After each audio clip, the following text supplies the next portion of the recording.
Good evening to all of you my dear friends, my dear students. मैं आशा करता हूं बच्चों आप स्वस्थ होंगे, आप अच्छे होंगे। तो बच्चों आप जिस तरह से देख रहे हैं कि डे बाय डे मैं अपने यूट्यूब चैनल पर वीडियो अपलोड कर रहा हूं बच्चों, और आप उसको डेली प्रॉपर वे में आप उसे देख रहे होंगे और वीडियो का आनंद ले रहे होंगे बच्चों, और आप उसको डे टू डे लाइफ में प्रैक्टिस भी कर रहे होंगे। तो बच्चों देखिए, इंग्लिश एक भाषा है और इसको आप जितना ज्यादा से ज्यादा अभ्यास करेंगे ना, उतना ज्यादा आपका इंग्लिश ग्रो करेगा। तो आप बच्चों को आपको घबराना नहीं है। आप छोटा छोटा वर्ड को इंग्लिश में कन्वर्ट करते जाइए और उसको ट्रांसलेट करते जाइए, और धीरे धीरे पता चलेगा कि आप एक बहुत अच्छा इंग्लिश वक्ता बन चुके हैं। तो बच्चों बहुत सारे विद्यार्थी ऐसे होते हैं ना, जो लोग सोचते हैं कि कोई मेरे पास आएगा तो मैं उससे प्रैक्टिस करूंगा, कोई मुझे फोन करेगा तब मैं प्रैक्टिस करूंगा। एक्चुअली देखा जाए तो ऐसा कुछ भी नहीं होता है बच्चों। आपको खुद में ठानना होगा। आप छोटी छोटी सेंटेंस को जब आप डे टू डे लाइफ में आप प्रैक्टिस करते जाएंगे ना, तो आपका इंग्लिश धीरे धीरे साइनिंग करता जाएगा, ग्लो करता जाएगा। आपको खुद ब खुद में लगेगा कि नहीं यार, एक्चुअली मैं रियल में ग्रो कर रहा हूँ। तो देखिए, प्रैक्टिस करने का भी बहुत सारा तरीका होता है। जैसे मैं आपको बहुत सारे वीडियो में 15-20 वीडियो अभी तक मैंने अपलोड किया, उससे भी ज्यादा कर दिया होगा। तो आपने देखा होगा कि बहुत सारे सेंटेंस को इंग्लिश में किस तरह से कन्वर्ट किया जाता है। बहुत सारा टॉपिक्स में आपको पढ़ाया बच्चों, बेसिक से लेके बहुत सारे क्लास तक। तो आपने देखा होगा। तो अभी मैं आपको बताऊंगा कि मतलब, और आपको मतलब ज्यादा से ज्यादा प्रैक्टिस करने के लिए आपको क्या करना पड़ेगा। तो मैं आपको बताऊंगा कुछ सेंटेंस बोल के। जैसे वो रांची जा रही है तो सी इज गोइंग टू रांची। मेरे पास पैसा है, आई हैव मनी। मेरे पास पैसा नहीं है, आई हैव नो मनी। तुम लोग कहाँ जा रहे हो, वेयर आर यू गोइंग। चलो रांची चलते हैं, लेट्स गो टू रांची। मैं तुम्हारे बारे में सोच रहा हूँ, I am thinking about you.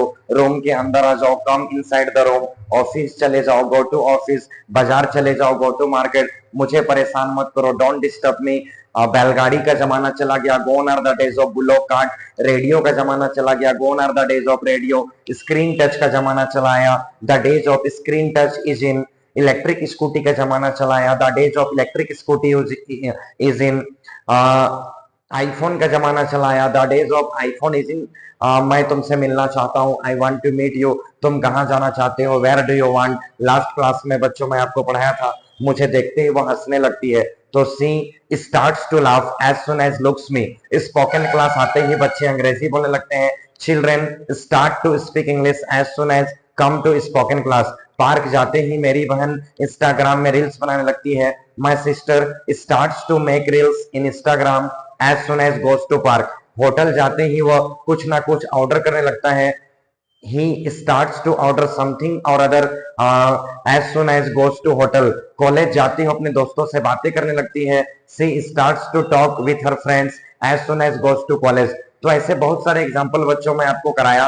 तो आप इस तरह से प्रैक्टिस करते रहिए डे डे बाय डे। और आपका कोई भी डाउट होता है बच्चों, तो आप उसे कमेंट सेक्शन पे अपना डाउट लिख के आप छोड़ दीजिए, आपको आंसर दिया जाएगा। और आप चैनल से जुड़े रहिए, आप मेहनत करते रहिए बच्चों, धीरे धीरे आपकी इंग्लिश रंग लाएगी। बोला भी जाता है ना कि अगर आप कंटिन्यूअसली हार्डवर्क करते हैं तो डेफिनेटली इसका रिजल्ट आपको एक दिन देखने को मिलेगा। तो बच्चों आज हम लोग एक नया टॉपिक देखेंगे, और ये टॉपिक होगा हमारा यूज ऑफ। कल हम लोग देखे थे ने लगता है, तो इसका पास्ट देखेंगे। यूज ऑफ ने लगा, कॉमा ने लगे, ने लगे, कॉमा ने लगी, ने लगी। कल मैंने आपको पढ़ाया था बच्चों, यूज ऑफ ने लगता है, ने लगते हैं, ने लगती है। तो प्रेजेंट को बता रहा था, और ये टॉपिक बताएगा पास्ट को। ने लगा, ने लगे, ने लगी। जैसे मुझे देखते ही वो भागने लगी, हॉस्पिटल जाते ही वो डरने लगा, इंजेक्शन को देखते ही बच्चे चिल्लाने लगे, कॉलेज जाते ही वो फॉर्म भरने लगा, बाजार जाते ही वे लोग सब्जी खरीदने लगे, रांची जाते ही वो मूवी देखने लगा, स्पोकन क्लास आते ही वो अंग्रेजी बोलने लगा, कंप्यूटर क्लास आते ही वह खुश होने लगा, गांव जाते ही वे लोग काम करने लगे। ऐसे बहुत सारे एग्जाम्पल्स है बच्चों। तो इसका रूल हम लोग देखेंगे। इसका रूल हो जाएगा, first of all subject, subject के बाद यूज करेंगे स्टार्ट का सेकंड फॉर्म, स्टार्टेड हो जाएगा बच्चों, और बिगिन का सेकंड फॉर्म हो जाएगा बिगेन। तो you have two option, you can use started, you can also use begin. In both of them you can use any one. उसके बाद रूल में आएगा बच्चों टू, टू के बाद वर्ब का पहला रूप आएगा, उसके बाद ऑब्जेक्ट आएगा, ऑब्जेक्ट का बाद यूज करेंगे as soon as. As soon as का मतलब मैं आपको बता चुका हूं, जैसे ही या ज्यों ही। एक बार मैं फिर से यहाँ पे लिख दे रहा हूं, ज्यों ही, या फिर इसको बोलेंगे जैसे ही, जैसे ही। देन आफ्टर रूल में हम लोग एड ऑन करेंगे, सब्जेक्ट हो गया started, begin, to, be one, object as soon as. उसके बाद वर्ब का सेकंड रूप आएगा, क्योंकि ये स्टार्टेड और बिगेन सेकंड रूप है।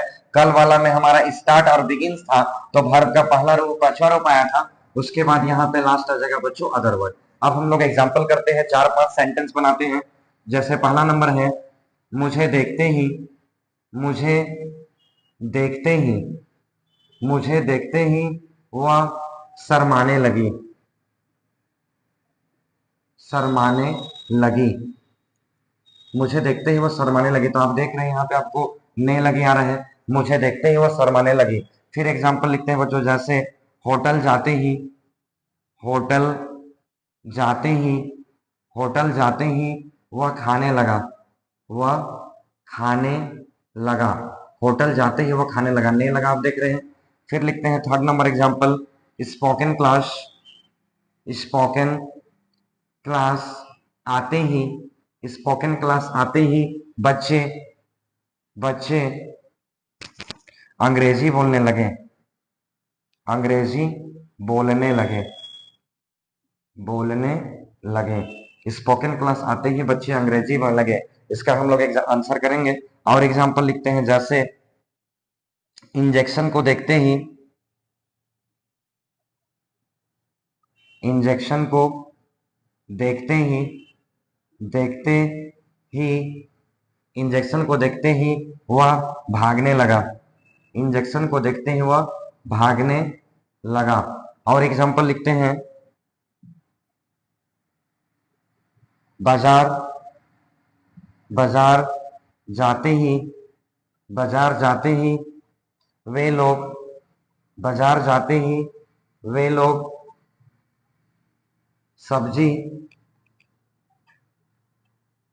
सब्जी खरीदने लगे, ने लगे। बाजार जाते ही वे लोग सब्जी खरीदने लगे। नेक्स्ट लिखते हैं बच्चों, रांची जाते ही, रांची जाते ही वह शॉपिंग करने लगी, रांची जाते ही वह शॉपिंग करने लगी, करने लगी। इसका हम लोग और भी बहुत सारा एग्जाम्पल बना सकते हैं, बट आई होप कि 6 एग्जाम्पल सफिशियंट होगा समझने के लिए। आप देखेंगे पहला नंबर, मुझे देखते ही वह शर्माने लगी। तो सबसे पहले बनाएंगे वह शर्माने लगी। लड़की है she started to, she started to. The English meaning of शर्माना ब्लश भी होता है, फील शाय भी होता है। तो feel shy, she started to feel shy as soon as, as soon as, as soon as, she का सेकेंड रूप सो, मुझे देखते ही सो मी। तो she started to feel shy as soon as saw me. Hotel जाते ही वो खाने लगा, लड़का है तो सबसे पहले ही लिखेंगे, he started to, he started to eat. क्या खाने लगा इसको नहीं बता रहा है क्वेश्चन बच्चों, तो इसमें ऑब्जेक्ट का यूज नहीं हो रहा है। He started to eat as soon as, as soon as, go का सेकंड रूप हो जाएगा went, went to hotel, went to hotel. तो होटल जाते ही वो खाने लगा, he started to eat as soon as went to hotel. Spoken class आते ही बच्चे अंग्रेजी बोलने लगे, children, children started to, children started to speak English, children started to speak English as soon as came to spoken class, came to spoken class, spoken class। फिर से आप देखेंगे, children started to speak English as soon as came to spoken class. Injection को देखते ही वो भागने लगा, लड़का है तो ही, अभी हम लोग यूज करते हैं बिगेन का, ही बिगेन, बिगिन का सेकंड रूप है बच्चों, he began to run away. The English meaning of भागना, run away. He began to run away as soon as, as soon as saw injection. फिर से इसको पढ़ते हैं, he began to run away as soon as saw injection। बाजार जाते ही वे लोग सब्जी खरीदने लगे, इसको बोलेंगे they started, they started to buy, vegetables. They started to buy vegetables as soon as